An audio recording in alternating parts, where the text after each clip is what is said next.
ভোটের প্রচার উৎসবে মেতেছে দেশ। নিজের পক্ষে প্রচারণার পাশাপাশি বিপক্ষের সমালোচনাও মুখে মুখে।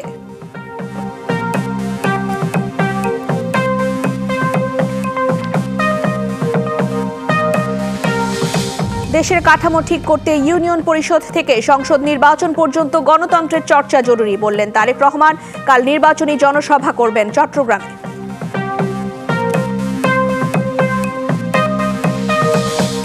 ন্যায়ভিত্তিক দেশ গড়ার আকাঙ্ক্ষা পূরণে হ্যাঁ ভোট চাইলেন জামায়াতের আমির। পতিতের বস্তা পচা ব্যবস্থাকে ভাসিয়ে দেওয়ার আহ্বান। রাশিয়া ইউক্রেন যুদ্ধ বন্ধে ত্রিপক্ষীয় বৈঠকে মস্কো, কিয়েভ এবং ওয়াশিংটন, আবুধাবিতে চলছে এই আলোচনা। প্রচারণা তৃতীয় দিনে জমজমাট রাজধানী ঢাকা। প্রচারণা চালাচ্ছে বিএনপি, সমমনা দল, 10 দলীয় জোট সহ অন্যান্য দল এবং স্বতন্ত্র প্রার্থীরা। ভয়ভীতি দেখিয়ে নির্বাচনী প্রচারণায় বাধা দেওয়া হচ্ছে বলে অভিযোগ করেছেন এনসিপির আহ্বায়ক নাহিদ ইসলাম। আর নিজ নির্বাচনী এলাকার গ্যাস, রাস্তাঘাট, পানি নিষ্কাশন ব্যবস্থা সহ চলমান সকল সমস্যা সমাধানের প্রতিশ্রুতি দিচ্ছেন প্রার্থীরা। নির্বাচনী প্রচারণার তৃতীয় দিন। প্রচারের শুরুর দিন থেকেই বিএনপি ও সমমনা দল এবং জামায়াত নেতৃত্বাধীন 10 দলীয় জোটের প্রার্থীদের অবস্থান মুখোমুখি, করছেন পাল্টাপাল্টি অভিযোগও। ঢাকা 8 আসনে 10 দলীয় জোটের প্রার্থী নাসিরউদ্দিন পাটোয়ারি বলেন, ওসমান হাদির ইনসাফের রাজত্ব কায়েম করতে সমাজ থেকে চাঁদাবাজ, সন্ত্রাস, দুর্নীতির বিরুদ্ধে তার অবস্থান স্পষ্ট। শহীদ ওসমান হাদি ভাইয়ের যে ইনসাফের রাজত্ব, ইনশাআল্লাহ আমরা সকাল থেকে সন্ধ্যা পর্যন্ত কাজ করে আগামী 12 তারিখে জনগণের রায় নিয়ে ইনসাফের রাজত্ব কায়েম করবে ইনশাআল্লাহ ঢাকা 8-এ। ঢাকা 11 আসনে নির্বাচনী প্রচারণায় নেমে এনসিপির আহ্বায়ক নাহিদ ইসলাম অভিযোগ করেন, একটি দল গুন্ডাতন্ত্র কায়েম করে ভয় দেখিয়ে প্রচারণায় বাধা দিচ্ছে।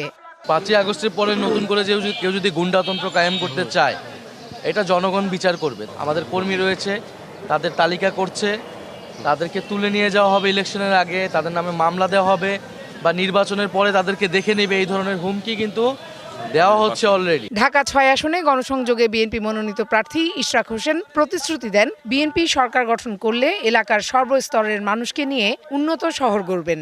আমি আপনাদেরকে কথা দিচ্ছি, আমি যদি আপনাদের ভোটে নির্বাচিত হয়ে সংসদ সদস্য হয়ে ইনশাআল্লাহ আমাদের এই যে সমস্যাগুলো রয়েছে অগ্রাধিকার ভিত্তিতে এগুলো সমাধান করার জন্য আমার জায়গা থেকে আমি জোরালো পদক্ষেপ নেব। এছাড়া রাজধানীর সবকটি আসনেই দলীয় প্রার্থীদের পাশাপাশি স্বতন্ত্ররাও তাদের নানা প্রতিশ্রুতি নিয়ে যাচ্ছেন ভোটারদের দ্বারে দ্বারে। Farhana Juthi, DBC news, Dhaka. মাঘ মাসে শীতের দাপট না থাকলেও জাতীয় নির্বাচনের হাওয়ায় কাঁপছে সব দিক। প্রার্থী আর ভোটারদের পদচারণায় মুখর পুরো দেশ। ভোটারদের মন জয়ে ছুটছেন প্রার্থীরা, বইয়ে দিচ্ছেন প্রতিশ্রুতির বন্যা। ভোটের প্রচারণায় নেমে বিএনপি বলছে স্বাধীনতা বিরোধীরা দাঁড়িপাল্লা নিয়ে ভোটে যাচ্ছে, আর দুর্নীতিমুক্ত ও ন্যায়ভিত্তিক দেশ করার প্রতিশ্রুতি দিচ্ছেন জামায়াত নেতারা।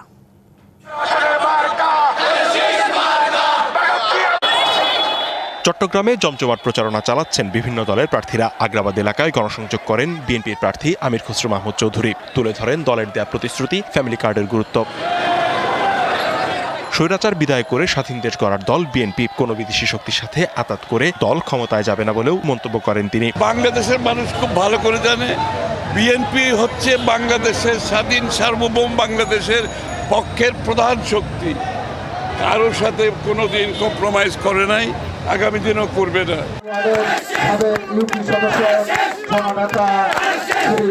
দুপুরে ঠাকুরগাঁওয়ে নির্বাচনী ভোটের প্রচারণায় নেমে জামায়াতে ইসলামের কঠোর সমালোচনা করেন বিএনপি মহাসচিব।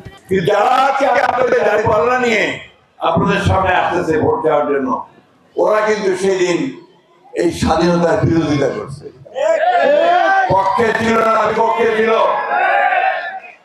এবং আপনাদের এই বাড়িঘর ছেড়ে চলে যেতে হয়েছে, নাটোর সদরে নির্বাচনী প্রচারণায় জামায়াতের বিরুদ্ধে বিকাশ নম্বর নেওয়া সহ নানা অভিযোগ করেন বিএনপি নেতা রুহুল কুদ্দুস তালুকদার দুলু। 10টা লোক নাই, 20টা ব্যানার, এই ফেস্টুন নিয়ে ওরা গায়ে পড়ে ঝামেলা করার চেষ্টা করতেছে। এবং আমরা বিভিন্ন জায়গায় এরা বিকাশের নাম্বার নিয়ে, এই বিকাশের নাম্বার নিয়ে সেখানে টাকা, ভোটার আইডি কার্ড নিয়ে তারা সেখানে টাকা পাঠাবে। চাঁদপুর 3 আসনে গণসংযোগ করেন বিএনপি প্রার্থী ও চাঁদপুর জেলা বিএনপির সভাপতি শেখ ফরিদ আহমেদ মানিক। ভোটারদের দুয়ারে গিয়ে দিচ্ছেন নানা প্রতিশ্রুতি। এদিকে ফরিদপুরে শোডাউন করেছে জামায়াত ইসলামী। জামায়াত ক্ষমতায় গেলে 17 বছরের অবহেলিত ফরিদপুরকে ঢেলে সাজানোর অঙ্গীকার করেন নেতারা। মেহেরপুরে গণসংযোগ করেছে জামায়াত ইসলামী। দুর্নীতিমুক্ত ও ন্যায়ভিত্তিক দেশ গড়ার প্রতিশ্রুতি দেন নেতারা। এছাড়া জাতীয় সংসদ নির্বাচন উপলক্ষে জামালপুর 5 সদর আসনের প্রার্থীরা প্রচারণায় নেমেছেন। ভোটারদের মন জয়ে দিচ্ছেন নানা প্রতিশ্রুতি। লিখনকান্তি ভৌমিক, ডিবিসি নিউজ ডেস্ক। দেশের কাঠামো ঠিক করতে ইউনিয়ন পরিষদ থেকে সংসদ নির্বাচন পর্যন্ত গণতন্ত্রের চর্চা করতে হবে বলেন বিএনপি চেয়ারম্যান তারেক রহমান।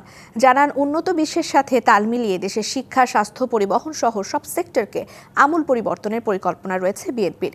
জাতীয় রিলস মেকিং প্রতিযোগিতায় বিজয়ীদের সঙ্গে আলাপকালে এই কথা বলেছেন তিনি। এদিকে 2 দশক পর নির্বাচনী প্রচারণায় যোগ দিতে রাতে চট্টগ্রাম যাচ্ছেন তারেক রহমান। কাল পলো গ্রাউন্ড মাঠে সমাবেশে যোগ দেবেন তিনি। গুলশানে বিচারপতি শাহাবুদ্দিন পার্কে আমার ভাবনায় বাংলাদেশ জাতীয় রিল মেকিং প্রতিযোগিতায় বিজয়ীদের সঙ্গে বিএনপির চেয়ারম্যান তারেক রহমানের একান্ত আলাপের জন্য এই অনুষ্ঠানের আয়োজন করা হয়। 2025 সালের 16 থেকে 31 ডিসেম্বর পর্যন্ত অনুষ্ঠিত হয় এই প্রতিযোগিতা। 2000-এর বেশি প্রতিযোগী থেকে বিজয়ী 10 জন অংশ নেন আলাপে। এ সময় নতুন বাংলাদেশ গড়ার পরিকল্পনার কথা তুলে ধরেন তারেক রহমান। বাংলাদেশ গভর্নমেন্টের এই সোশ্যাল সেফটি নেটওয়ার্কের 138টা প্রজেক্ট চালু আছে বিভিন্ন মিনিস্ট্রি বা ডিপার্টমেন্টে। এগুলো কাইন্ড অফ হ্যাফাজেডভাবে চালু আছে, ফলে দেখা যাবে একই মানুষ কয়েকটা সাপোর্ট পাচ্ছে, যেটা ঠিক না। আপনার রিসোর্স নষ্ট হচ্ছে, একজন 3টা সাপোর্ট পাচ্ছে, আরেকজন একটাও পাচ্ছে না। আমরা এই জিনিসটাকে একটু অর্গানাইজ করতে চাইছি through family card. Cyber bullying রোধে পরিকল্পনার কথা তুলে ধরেন বিএনপি চেয়ারম্যান। এই যে সামাজিক মূল্যবোধ, এই জিনিসগুলো কিন্তু আমাদেরকে স্কুলে শেখাতে হবে, এবং সেই জন্যই কিন্তু আমরা প্রাইমারি এডুকেশনের উপরে জোর দিতে চাচ্ছি বেশি। নতুন নতুন 3 তলা 4 তলা 5 তলা স্কুল বিল্ডিং বানানো, এটা আমাদের লক্ষ্য। বরং ওই বাজেটটা দিয়ে আমরা আমাদের প্রাইমারি টিচারদেরকে মোর কোয়ালিফাই করতে চাচ্ছি। সামাজিক এবং ধর্মীয় যে মূল্যবোধগুলো আছে, এই জিনিসগুলো বাচ্চাদেরকে শেখাতে হবে। ঢাকার যানজট দূর করতে নিজের পরিকল্পনা সহ দেশের বিভিন্ন প্রান্তে স্যাটেলাইট টাউন গড়ে তোলার প্রতিশ্রুতিও ব্যক্ত করেন তিনি। স্যাটেলাইট টাউন গড়ে তুলব, এখন বলতে পারেন আপনারা এত জায়গা পাবেন। আমরা যেটা করতে চাইছি সেটা হচ্ছে যে নতুন জায়গা নিব না, যেই জায়গায় অলরেডি শহরটা আছে এই জায়গাতেই আমরা জিনিসটা তৈরি করব, ওখানে বেসিক সাপোর্টগুলো থাকবে। তারেক রহমানের সাথে আলোচনায় যোগ দেন মেয়ে barrister Zaima Rahman. Yusuf Rana, DBC news, Dhaka. ন্যায়ভিত্তিক বাংলাদেশ গড়ার আকাঙ্ক্ষা পূরণে সবার কাছে হ্যাঁ ভোট চাইলেন জামায়াতে ইসলামীর আমির ডক্টর শফিকুর রহমান। একই সঙ্গে 54 বছরের বস্তা পচা ব্যবস্থাকে ভাসিয়ে দেওয়ার আহ্বান জানান তিনি। বলেন, বাংলাদেশের উপর আর কারো কোনো খবরদারি চলবে না। শনিবার সকালে রংপুরের পীরগঞ্জে জুলাই আন্দোলনে নিহত আবু সাইদের নিজ গ্রামে তার কবর জিয়ারতের মধ্য দিয়ে শুরু হয় জামায়াতে ইসলামের 10 দলীয় নির্বাচনী ঐক্যের 3য় দিনের নির্বাচনী প্রচারণা। জামায়াত প্রধান বলেন, 5ই আগস্টের পর অন্যরা দুর্নীতি করলেও জামায়াতে ইসলামী কোনো চাঁদাবাজি, সন্ত্রাস, টেন্ডারবাজি বা কোনো মামলা বাণিজ্য করেনি। সমাজের চাবি নেতৃত্ব আমরা তোমাদের হাতে তুলে দিয়ে আমরা পিছন থেকে তোমাদেরকে শক্তি যোগাবো। তোমরা তৈরি হও, আগামী নির্বাচনে তোমাদের ভোটের প্রতিফলন হোক। তোমরা তোমাদের পছন্দ মতো ভোট দিবা যুবকরা, কেউ যেন তোমাদের ভোট নিয়ে কোনো ধরনের হেলাফেলা করতে না পারে। এরপর গাইবান্ধা SM সরকারি হাই স্কুল মাঠে নির্বাচনী জনসভায় যোগ দেন জামায়াতের আমির। আবু সাইদ বাংলাদেশকে পরিবর্তন করে দিয়ে গেছে। অতীতের সব বস্তা পচা কর্মকাণ্ড ভাসিয়ে দিয়ে আগামী নির্বাচনে হ্যাঁ ভোটের পক্ষে জোয়ার তোলার আহ্বান জানান জামায়াতের আমির। যুদ্ধ করেছে ৭১ সালে একটি ন্যায় ইনসাফ সাম্যের একটি নিরাপদ বাংলাদেশ দেখার জন্য, তাদের সেই আকাঙ্ক্ষা পূরণ হয় নাই। আপনাদের কাছে আমরা লজ্জিত, এবার যেন সেই আকাঙ্ক্ষা পূরণ হয়। আল্লাহ বস্তা পচা অতীতের 54 বছর যেই ব্যবস্থা শাসকদেরকে দুর্নীতিবাজ, চাঁদাবাজ, দখলবাজ, মামলাবাজ, হত্যাকারী, খুনি, ধর্ষক এবং আয়নাগরের নায়ক নায়িকা বানায়, তা পরিবর্তন করে দেওয়ার জন্য আমরা হ্যাঁ ভোট দেব ইনশাআল্লাহ। বাংলাদেশের উপর আর কোনো খবরদারি চলবে না। কোনো বন্ধুত্বপূর্ণ রাষ্ট্রের সাথে শত্রুতা নয়, বরং পাশের রাষ্ট্রের সাথে প্রতিবেশীমূলক আচরণ চায় তার দল, বলেন জামায়াতে ইসলামীর আমির। আল্লাহ তৌফিক দিলে তার উপরই ভরসা করে তা বাস্তবায়ন হবে ইনশাআল্লাহ। DBC news desk. ত্রয়োদশ জাতীয় সংসদ নির্বাচনে ভোটের দিন ঠিক হয়েছে 12 ফেব্রুয়ারি। সারা দেশে বইছে সেই ভোটের হাওয়া। এ নিয়ে কি ভাবছেন সাধারণ মানুষ থেকে শুরু করে আগামী জনপ্রতিনিধিরা? সে কথা জানাতে ডিবিসি নিউজের ইলেকশন এক্সপ্রেস ছুটে যাচ্ছে সব সংসদীয় আসনে। এখন আছে সংসদীয় আসন 258, কুমিল্লা 10-এ। স্বাগত জানাচ্ছি সিএসআরএম ডিবিসি ইলেকশন এক্সপ্রেসে। আমার সঙ্গে এই মুহূর্তে যুক্ত আছেন কুমিল্লা 10 আসনের বাংলাদেশ জামাতে ইসলামের পক্ষে যিনি মনোনীত প্রার্থী তিনি। স্বাগত আপনাকে সিএসআরএম ডিবিসি ইলেকশন এক্সপ্রেসে। এই আসনটাতে আমরা যেটা জানতে পেরেছি বা দেখেছি সেটা হচ্ছে বিএনপির কোনো প্রার্থী নেই। তার মানে কি জামাতের জন্য সহজ হলো কিনা ভোটের লড়াই বা ভোটের যুদ্ধে? ডিবিসিকে ধন্যবাদ আজকে আমাদেরকে এই প্রোগ্রামে সংযুক্ত করার জন্য। আমরা আসলে একটি প্রতিদ্বন্দ্বিতাপূর্ণ নির্বাচন চেয়েছি। আমরা প্রত্যাশা করি নির্বাচন উৎসবমুখর পরিবেশে হবে, সকল দল অংশগ্রহণ করবে, সে প্রত্যাশা আমাদের ছিল। কিন্তু আনফর্চুনেটলি বিএনপি যিনি প্রার্থী তিনি হলফনামায় তথ্য গোপন করার কারণে তিনি প্রতিদ্বন্দ্বিতা আসতে পারেননি। বাকি যারা আছে আমরা তাদেরকে নিয়ে একটি প্রতিদ্বন্দ্বিতাপূর্ণ নির্বাচন করতে চাই। যেহেতু 16 বছর দেশের জনগণ ভোট দিতে পারেনি, তাদের ভোটের অধিকার যেন এই নির্বাচনে উৎসবমুখর পরিবেশে অংশগ্রহণ করার মাধ্যমে নির্বাচনটা হয়, আমরা সেটা প্রত্যাশা করছি। সেক্ষেত্রে আপনার এই আসনটি নিয়ে কী ধরনের পরিকল্পনা বা কী ধরনের প্রতিশ্রুতি থাকবে? আমাদের আসনটি কুমিল্লা 10 আসন। তো আমরা 10টি গুরুত্বপূর্ণ বিষয়কে প্রাধান্য দিয়ে অঙ্গীকার নিয়ে আমরা জনগণের কাছে যাচ্ছি। আমরা একটা পরিবর্তনের বার্তা নিয়ে জনগণের কাছে যাচ্ছি। আমরা যে মেসেজটি জনগণকে দিচ্ছি যে আগামী নির্বাচন শুধুমাত্র ব্যক্তি পরিবর্তন নির্বাচন নয়, আগামী নির্বাচন শুধুমাত্র সরকার পরিবর্তন নির্বাচন নয়, বরং জুলাই যোদ্ধাদের ত্যাগের বিনিময়ে, আহত হওয়ার বিনিময়ে নতুন বাংলাদেশ যে আমরা পেয়েছি, এই নতুন বাংলাদেশ জুলাই সংস্কারের মাধ্যমে, হ্যাভোট দেওয়ার মাধ্যমে নতুন পথে যে যাত্রা করবে। সেই ক্ষেত্রে যদি জামাত ইসলামী সহ 10 দলীয় যে জোট আজকে নির্বাচন অংশগ্রহণ করছে, তারা যদি সরকার আসতে পারে, এই সংস্কার বাস্তবায়ন হবে, জাতির নতুন পথে একটা দিশা পাবে। আমরা সেজন্য 10টি গুরুত্বপূর্ণ বিষয়কে সামনে নিয়ে, যেমন আজকে আমাদের সমাজের সবচেয়ে বেশি গুরুত্বপূর্ণ বিষয় সামাজিক সুবিচার নিশ্চিত আজকে হয় না। গ্রাম্য সালিশ দরবার বিচার আচার দেখা যায় সঠিক বিচার পায় না। আমরা সেটিকে 1 নম্বর পয়েন্ট হিসেবে দেখেছি। রাস্তাঘাট, ব্রিজ, কালভার্টকে টেকসই উন্নয়ন। এখানে আমাদের একটা ওপেন সিক্রেট আছে, রাস্তাঘাট, ব্রিজ, কালভার্ট, মসজিদ মাদ্রাসার জন্য যে বরাদ্দ হয়, মন্ত্রী, এমপি, চেয়ারম্যান তাদের জন্য পার্সেন্টেজ থাকে, সঠিক এবং টেকসই উন্নয়নটা হয় না। আমরা জনগণকে প্রতিশ্রুতি দিচ্ছি সরকারের বরাদ্দকৃত অর্থ থেকে 1 টাকাও কেউ পার্সেন্টেজ খেতে পারবে না, 1 টাকাও তসরুপ হবে না। তার পাশাপাশি আপনারা জানেন কুমিল্লা হচ্ছে এমন একটি জেলা যেখান থেকে প্রবাসে বেশি মানুষ যায়, যুবকেরা যায়। আমরা এখানে কারিগরি প্রশিক্ষণের মাধ্যমে, দক্ষ প্রশিক্ষণের মাধ্যমে যুবকদেরকে তাদের প্রবাসে এবং দেশে যেন তারা ভালো চাকরি পেতে পারে, আমরা কারিগরি প্রশিক্ষণ সেন্টার এবং দক্ষ প্রশিক্ষণের মাধ্যমে তাদের আত্মকর্মসংস্থানের জন্য আমরা ব্যবস্থা গ্রহণ করব। বেকারত্ব দূরীকরণের ভূমিকা পালন করব। আমাদের এই অঞ্চলটা পাশে 14 গ্রাম সীমান্তবর্তী বর্ডার হওয়ার কারণে মাদকের এখানে ভয়াবহ এক ধরনের প্রভাব রয়েছে।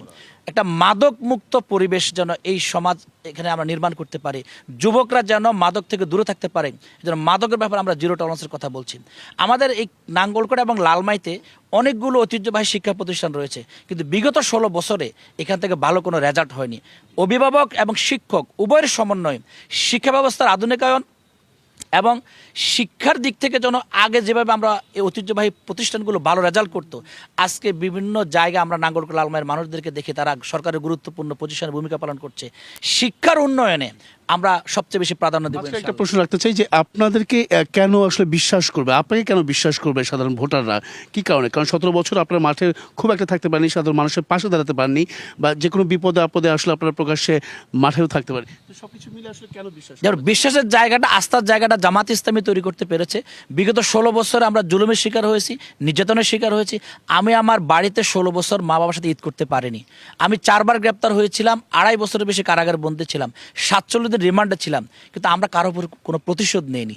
জনগণের এই জায়গায় আস্থাশীল যে আমরা কাউকে হামলা দিয়ে, মামলা দিয়ে হয়রানি করা, প্রতিশোধ গ্রহণ করা, এটা আমরা করছি না। এটা এক। দ্বিতীয় হচ্ছে নাঙ্গলকোটে প্রতিহিংসার যে রাজনীতি, তারপর সন্ত্রাসের যে রাজনীতি, গ্রুপিং, খুনের যে রাজনীতি, জামাত ইসলামের সাথে এটা সম্পর্ক নাই। এই কারণে জনগণ একটা আস্থাশীল পরিবেশ আমাদেরকে নির্বাচিত করলে তারা পাবে, এটা তারা বিশ্বাস করেন। দ্বিতীয় হচ্ছে জামাত ইসলামের সাথে দুর্নীতি, চাঁদাবাজি, টেন্ডারবাজি, দখলবাজি তার লেশমাত্র কোনো সম্পর্ক নাই। এটা নাঙ্গলকোট লালমাইতে প্রতিষ্ঠিত হয়েছে, সারা দেশে প্রতিষ্ঠিত। এই কারণে দেশের জনগণ বিশ্বাস করে জামাত ইসলামী ক্ষমতা আসলে গরিবের হক মেরে খাবে না, চাঁদাবাজি করবে না, দখলবাজি করবে না। প্রশ্ন রাখতে চাই, প্রচারণায় কোনো ধরনের সমস্যা হচ্ছে কিনা, বাধাগ্রস্ত হচ্ছে কিনা, কেমন কি অবস্থা? দেখেন, আমরা যখন প্রার্থী ঘোষণা আমাদের হয়, যখন প্রচারণা আমাদের চলে, তখন বিভিন্ন জায়গায় পোস্টার ছেঁড়া হয়েছে, নারী কর্মীদেরকে হেনস্থা করা হয়েছে, আমাদের নারীর প্রোগ্রামে ককটেল বিস্ফোরণ করা হয়েছে, অনেকগুলো ঘটনা ঘটেছে। তারপর আমরা আশাবাদী একটা সুষ্ঠু নির্বাচন হবে। আমরা এখন 22 তারিখ থেকে প্রচারণায় নেমেছি, বিভিন্ন ধরনের হুমকি দামকে আমরা শুনছি, বিভিন্ন ধরনের প্রোপাগান্ডা শুনছি।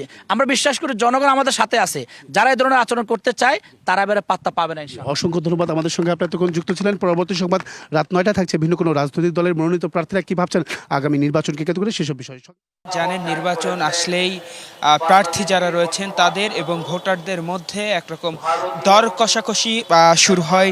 ঠিক একই রকম পরিস্থিতি কিন্তু বর্তমানেও বিরাজ করছে, যেহেতু 12ই ফেব্রুয়ারি ত্রয়োদশ জাতীয় সংসদ নির্বাচন হবার কথা রয়েছে। সেই জায়গা থেকে আজ তৃতীয় দিনের মতো নির্বাচনী যেই প্রচারণা সেটি কিন্তু চলছে সমগ্র বাংলাদেশ জুড়ে। সেই ধারাবাহিকতায় ঢাকা 7 আসন, যে 7 সংসদীয় আসনটি রয়েছে, সেখানেও কিন্তু একেবারে জোরে সোরে যে নির্বাচনী প্রচারণা জনসভা সেটি কিন্তু চলছেন। বর্তমানে আমরা অবস্থান করছি চকবাজারের একটি মাঠে। এই মাঠে কিন্তু যে নির্বাচনী জনসভা সেটি কিন্তু আয়োজন করেছে ইসলামী আন্দোলন বাংলাদেশ, এবং এই আসনটিতে হাত পাকা প্রতীক নিয়ে কিন্তু, অর্থাৎ ইসলামী আন্দোলন বাংলাদেশের প্রতিদ্বন্দ্বিতা করছেন আব্দুর রহমান, তিনিও কিন্তু এখানে উপস্থিত রয়েছেন। কিছু সময় আগে আমরা এই প্রার্থীর সঙ্গে কথা বলেছি, তিনি বলছেন প্রতিবার নির্বাচন এলেই যে প্রার্থীরা এই আসনটি থেকে প্রতিদ্বন্দ্বিতা করেন এটি একটি ব্যবসায়িক জোন, অর্থাৎ চকবাজার, লালবাগ, এই যে জায়গাটি নিয়ে এই ঢাকা 7 আসন, এই জায়গাটি আসলে ব্যবসায়ী বান্ধব করে তোলার যে প্রক্রিয়া, সেই প্রক্রিয়ার কথা কিন্তু এই ইসলামী আন্দোলন বাংলাদেশের যে প্রার্থী রয়েছে আব্দুর রহমান, তিনি কিন্তু আমাদের বলছিলেন যে শুধু প্রতিশ্রুতি নয়, এবার বাস্তবায়নই হবে মূল লক্ষ্য। এবং এই আসনটিতে বিভিন্ন দলের যারা রয়েছেন তাদের সঙ্গেও আমরা ক্ষণে ক্ষণে যোগাযোগ করেছি, তারাও কিন্তু একই কথা বলছেন যে প্রার্থীদের উন্নয়নে বা এই রাস্তাঘাটের উন্নয়নেই তারা কাজ করবেন। রেতন, এই ছিল আমার কাছে বর্তমানে সর্বশেষ। পার্থ, ধন্যবাদ আপনাকে। নির্বাচনী প্রচারণায় অংশ নিতে চট্টগ্রামে পৌঁছেছেন বিএনপির চেয়ারম্যান তারেক রহমান। এ নিয়ে বিস্তারিত জানাতে শাহ আমানত বিমানবন্দর থেকে সরাসরি যুক্ত হচ্ছেন সহকর্মী আনোয়ার হোসেন। আনোয়ার, জানতে পেরেছেন কিনা কখন নাগাদ তারেক রহমান নির্বাচনী প্রচারণায় নামবেন চট্টগ্রামে? এছাড়া আনুষঙ্গিক বিষয়গুলো জানতে চাই। রিদওয়ানা, আপনাকে যেটি বলতে চাই শুরুতেই, সেটি হচ্ছে যে বিএনপি চেয়ারম্যান তারেক রহমান অর্থাৎ এই চট্টগ্রাম বিমানবন্দর শাহ আমানত আন্তর্জাতিক বিমানবন্দরে নামার পরে আপনি নিশ্চয়ই দেখতে পাচ্ছেন যে লাল সবুজের যে বাসটি, অর্থাৎ যে বাসে করেই মূলত তিনি যে বিগত সময়ে নির্বাচনী যে প্রচারণা, সেই প্রচারণায় অংশ নিতে মূলত চট্টগ্রামে আপনি নিশ্চয়ই দেখতে পাচ্ছেন যে এখানে বাসে, অর্থাৎ লাল সবুজের যে বাস এবং সবার আগে বাংলাদেশ ঘোষিত যে বাসটি রয়েছে, যে বাসটি করেই মূলত আমরা বিগত সময়ে দেখেছি যে সিলেট দিয়ে যখন তিনি নির্বাচনী প্রচারণা শুরু করেছিলেন, তারপরের যে একরকম যে জনসভাগুলো তিনি সম্পূর্ণ করেছেন সেই বাসে করে, সেই বাসে তিনি এরই মধ্যে নিশ্চয়ই দেখতে পাচ্ছেন যে বাসে বিএনপি চেয়ারম্যান তারেক রহমান তিনি আছেন। সামনে বসে এখানে যারা আছেন বিভিন্ন শ্রেণী পেশার মানুষ, সেই সঙ্গে বিভিন্ন স্তরের যে নেতাকর্মী যারা আছেন তাদেরকে তিনি তাদের সঙ্গে হাত নাড়িয়ে শুভেচ্ছা বিনিময় করছেন। আমরা নিশ্চয়ই আপনার মাধ্যমে আমরা দর্শকদেরকে দেখানোর চেষ্টা করি, আপনারা নিশ্চয়ই আসলে দেখতে পাচ্ছেন।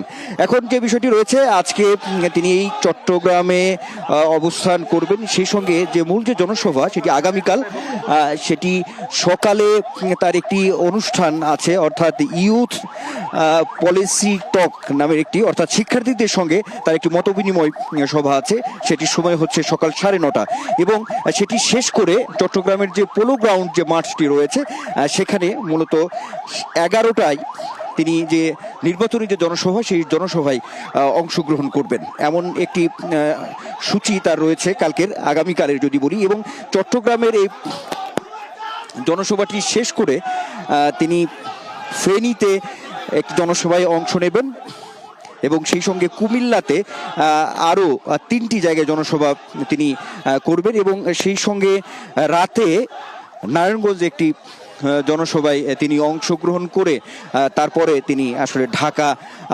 ফিরবেন, এমন একটি কর্মসূচি কিন্তু তার আগামীকাল রয়েছে। নিশ্চয়ই একটু দেখানোর চেষ্টা করি এখানে যে খুব ধীর গতিতে এই বিমানবন্দরের যে রাস্তাটি ভেতরে প্রাঙ্গণে খুব ধীর গতিতে লাল সবুজের যে বাস, সেই বাসের মধ্যেই বিএনপি চেয়ারম্যান তারেক রহমান আছে।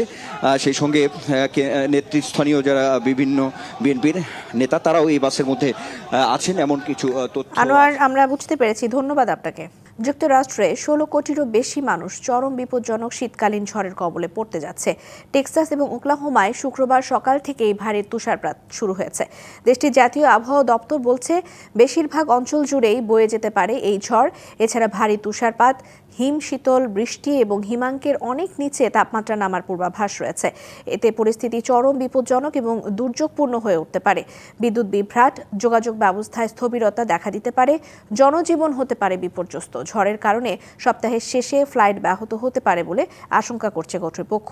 আরকানসাস, টেক্সাস, জর্জিয়া, উত্তর ক্যারোলাইনা, দক্ষিণ ক্যারোলাইনা সহ কয়েকটি রাজ্যের গভর্নর জরুরি অবস্থা ঘোষণা করেছেন।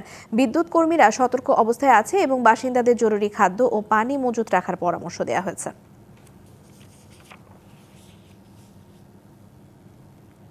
রাশিয়া ইউক্রেন যুদ্ধ বন্ধে ত্রিপক্ষীয় বৈঠকে বসেছে মস্কো, কিয়েভ এবং ওয়াশিংটন। সংযুক্ত আরব আমিরাতের আবুধাবিতে শুরু হয়েছে এই বৈঠকে যুক্তরাষ্ট্রের পক্ষে ছিলেন ট্রাম্পের জামাতা জ্যারেড কুশনার এবং বিশেষ দূত স্টিভ উইটকফ।